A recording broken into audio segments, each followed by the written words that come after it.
પાણીગેટ હવામાનપુરા વિસ્તારમાં વીજ કંપનીના બિલના બાકીના નાણાંના પગલે વીજ જોડાણ કાપવા ગયેલા વીજ કંપનીની સ્ટાફ પર હુમલો કરી જાનથી મારી નાખવાની ધમકી આપવામાં આવી હતી, જે અંગે પાણીગેટ પોલીસે ગુનો દાખલ કરી કાયદેસરની કાર્યવાહી હાથ ધરી છે।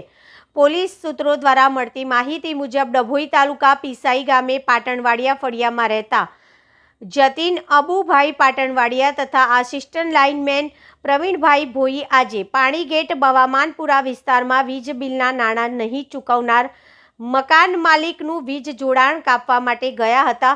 વાડી હવામાનપુરા વીમા દવાખાના પાસે અજમલ મેદી યુસુફ તથા સિદ્દીક યુસુફભાઈ બોજાવાલાનું વીજ કનેક્શન કાપી વીજ કંપનીઓ સ્ટાફ પરત જતો હતો। તે દરમિયાન નુસરત ભોજાવાલા એકદમ ઘરની બહાર આવીને ઉશ્કેરાઈને અપશબ્દો બોલવા લાગ્યા, જેને વીજ કંપનીના સ્ટાફને ધક્કો મારી ટુ વ્હીલર પરથી નીચે પાડી દઈ ઝપાઝપી કરી હતી।